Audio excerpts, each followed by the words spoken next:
YS Vivekananda Reddy హత్య కేసులో హత్య జరిగిన సమయంలో వైఎస్ భారతిరెడ్డికి ఫోన్ చేసింది ఎవరు? ఫోన్ చేసి ఏం మాట్లాడారు?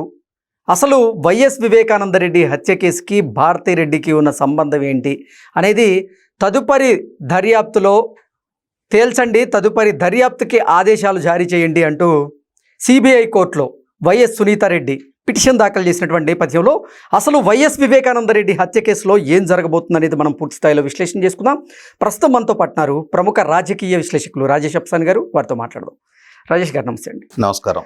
సిబిఐ కోర్టులో వైఎస్ సునీత గారు వివేకానందరెడ్డి హత్య కేసుకి అసలు భారతిరెడ్డి గారికి ఉన్నటువంటి సంబంధం ఏంటి, భారతిరెడ్డి గారికి ఎవరు కాల్ చేశారు, ఏం మాట్లాడారు అనేది తదుపరి దర్యాప్తుకి ఆదేశించండి అంటూ ఒక పిటిషన్ దాఖలు చేశారు. ఏంటి సార్ అసలు ఈ కేసులో ఏం జరగబోతుందంటారు? వాస్తవంగా 2019 మార్చి 15వ తారీఖు రోజున వివేకానందరెడ్డి గారు అనబడే ఒక మాజీ ఎంపీ, ఒక మాజీ ఎమ్మెల్యే, ఒక మాజీ రాష్ట్ర మంత్రి ఆయన సొంత ఇంట్లో దారుణ హత్యకు గురయ్యారు. ఆయన ఒక రాష్ట్ర మాజీ ముఖ్యమంత్రి డాక్టర్ వైఎస్ రాజశేఖర రెడ్డికి స్వయానా సోదరుడు, ఇంకొక రాష్ట్ర మాజీ ముఖ్యమంత్రి వైఎస్ జగన్మోహన్ రెడ్డికి స్వయానా చిన్నాన్న. అంతటి high profiled family, high profiled వ్యక్తి హత్యగావించబడితే నేడు మనం 2025 అక్టోబర్ 23వ తారీఖులో ఉన్నాం. అంటే హత్య జరిగిన నేటికి 6 సంవత్సరాల 7 నెలల 8 రోజులైంది.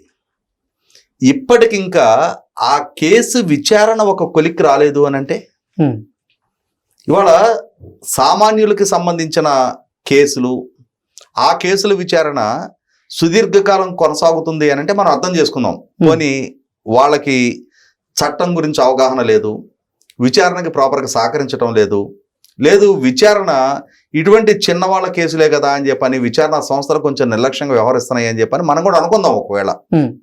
కానీ మనం చాలా గొప్ప గొప్ప ఆదర్శాలు వల్లవేస్తూ ఉంటాం.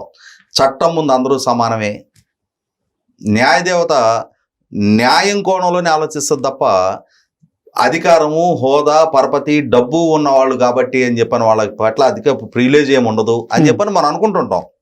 కానీ వాస్తవ రూపంలో ఇంకేం జరుగుతుంది? ఇవాళ ఇంత పెద్ద సంఘటన, ఒక మాజీ మంత్రి ఆయన ఇంట్లో హత్యగావించబడితే 6 సంవత్సరాలు పూర్తయి 7వ సంవత్సరం పూర్తిగా వస్తున్న టైంకి కూడా విచారణ ఇంకా కొలిక్కి రాలేదు. అసలు సూత్రధారులు ఎవరు అనేది, పాతదారులు ఎవరు అనేది ఇంకా పూర్తి స్థాయిలో నిగ్గు తేల్చబడాల. సిబిఐ విచారణ చేస్తుంది, దేశ అత్యున్నత విచారణ సంస్థ విచారణ చేస్తూ ఉంది. ఒక 8 మందిని అక్యూజ్డ్గా గుర్తించారు, అరెస్టులు చేశారు, బెయిల్ మీద బయట తిరుగుతూ ఉన్నారు. ఎప్పటికీ ఈ విచారణ ఒక లాజికల్ కంక్లూషన్కి రావాలి. ఇప్పటికి ఇంకా ఆ కేసులో సాక్షులుగా ఎవరైతే అక్యూజ్ నెంబర్ 4గా ఉన్న దస్తగిరిని అతనే అప్రూవర్గా మారి సిఆర్పిసి 164 స్టేట్మెంట్ నమోదు చేస్తున్న నేపథ్యంలో అతనిని బెదిరిస్తూ ఉన్నారు, ప్రలోభ పెడతా ఉన్నారు. మరి అవి ఇంకా విచారణ జరుగుతూ ఉన్నాయి. కేసు విచారిస్తున్న సిబిఐ అధికారుల మీద కేసులు నమోదు చేశారు. చివరికి సుప్రీంకోర్టు ఆదేశాలతో ఆ ఛార్జెస్ విత్డ్రా చేసుకోవడం జరిగింది. ఆ ఛార్జెస్ని సుప్రీంకోర్టు రద్దు చేసింది.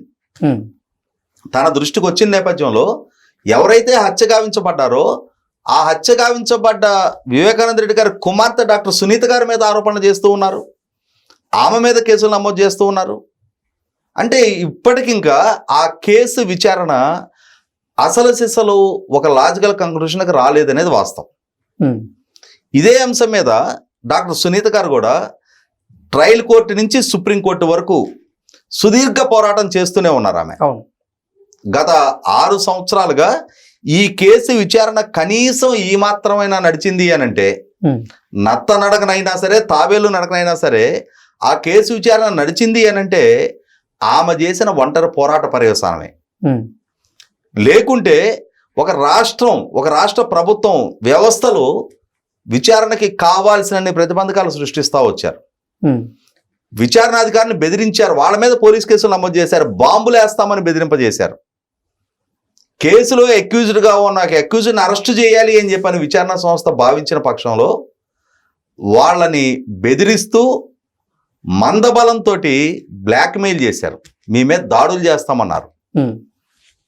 అలా వ్యవహరిస్తున్న వాళ్ళని కట్టడి చేయండి, మా విధులు మేము నిర్వహించాలి అని చెప్పని సిబిఐ పోలీస్ని అప్రోచ్ అయితే ఎస్పీ సహాయ నిరాకరణ చేశాడు.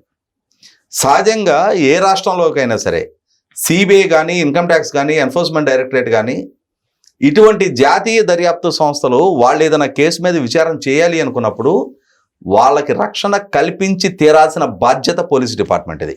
ఎగ్జాక్ట్లీ. కానీ ఈ కేసులో అక్యూజ్డ్గా ఉన్న అవినాష్ రెడ్డిని అరెస్ట్ చేయాలి అని చెప్పని సిబిఐ భావించినప్పుడు కర్నూలు విశ్వభారతి హాస్పిటల్ దగ్గర అవినాష్ రెడ్డి వందలాది మంది తన అనుచరులను పోగు చేసి అక్కడ ఒక బల ప్రదర్శన నిర్వహిస్తున్న సందర్భంలో అతన్ని అదుపులోకి తీసుకోవాల్సిన సందర్భంలో మాకు మీరు సహకారం అందించండి అని చెప్పని కర్నూలు ఎస్పీని సిబిఐ అప్రోచ్ అయితే కన్సర్న్ కర్నూలు ఎస్పీ చేతులెత్తేసి సహాయ నిరాకరణ చేశాడు.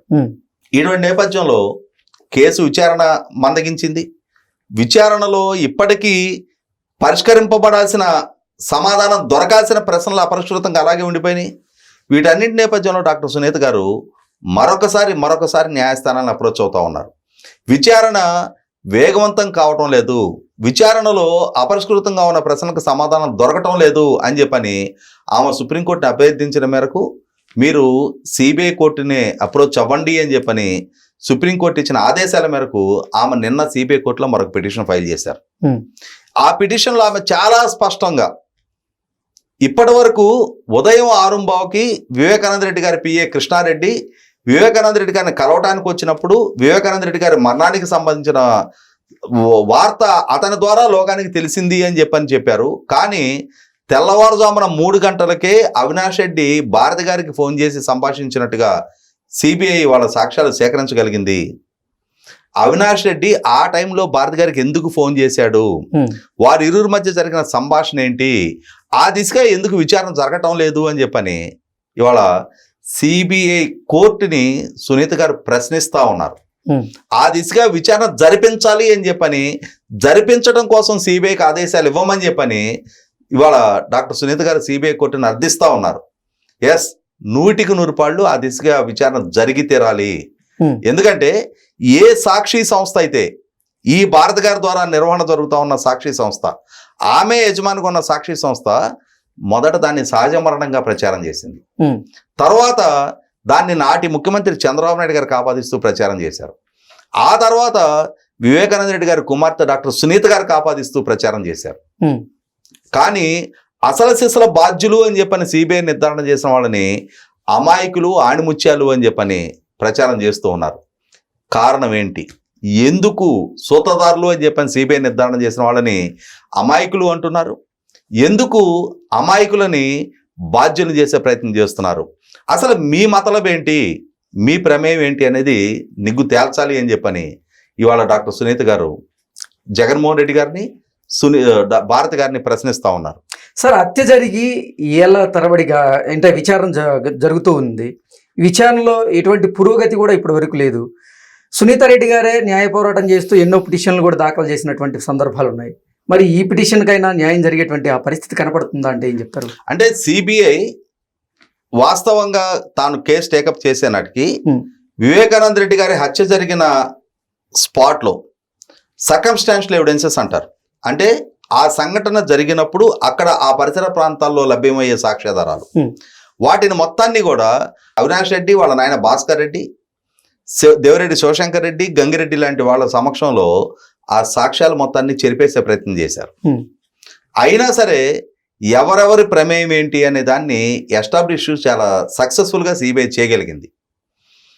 హత్యకు ముందు ఎవరెవరు ఏ సందర్భాల్లో ఎక్కడెక్కడ కలుసుకున్నారు, హత్య జరిగిన తర్వాత ఎవరెవరు ఏ సందర్భాలు ఎక్కడెక్కడ కలుసుకున్నారు, ఎవరి ఫోన్ నుంచి ఎవరికి కాల్స్ వెళ్ళినాయి, ఎవరి నుంచి ఎవరికి డబ్బు ముట్టింది, ఆ డబ్బు కూడా సిబిఐ దస్తగిరి 164 స్టేట్మెంట్ ఇచ్చిన తర్వాత దస్తగిరి స్నేహితుడి దగ్గర నుంచి ఆ డబ్బు కూడా రికవర్ చేసుకోగలిగింది.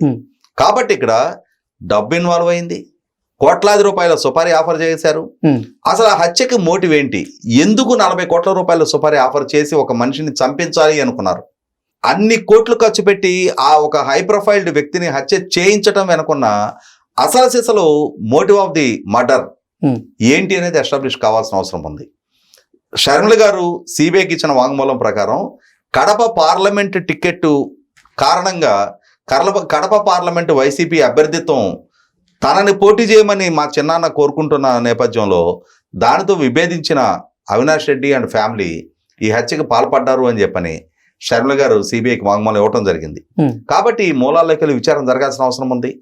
అన్నిటికన్నా ముఖ్యంగా అసలు జగన్మోహన్ రెడ్డి భారతి గారుల ప్రమేయం ఏంటి, వాళ్ళెందుకు వాస్తవాలను కప్పి పెడుతూ ఉన్నారు, తెల్లవారుజామునే వాళ్ళకి వివేకానంద రెడ్డి గారి మరణానికి సంబంధించిన సమాచారం ఉన్నా వాళ్ళు ఎందుకని అంత తాపీగా సాయంత్రం 5 గంటల వరకు పులివెందులకు చేరుకున్నారు, అదే సందర్భంలో తమ సొంత ఛానల్లో సహజ మరణంగా ఎందుకు ప్రచారం చేశారు, వీటన్నిటికీ సమాధానం దొరకాల్సిన అవసరం ఉంది. అసలు సిసల బాధ్యులు ఎవరు అని చెప్పని సిబిఐ నిగ్గు తేల్చాల్సిన అవసరం ఉంది. నిగ్గు తేల్చగలుగుతారా అంటే చిత్తశుద్ధితో నిజాయితీగా కనుక విచారణ జరిగితే, సిబిఐ అధికారులను ఎవరు ప్రభావితం చేయకుండా ఉంటే, సిబిఐ అధికారులు ఇప్పటివరకు సాధించిన సాంకేతిక ఆధారాల ప్రాతిపదికగానే అసలు సిసల బాధ్యుల్ని వెలికి తీయగలుగుతారు, చట్టం ముందు దోషులుగా నిలబెట్టగలుగుతారు.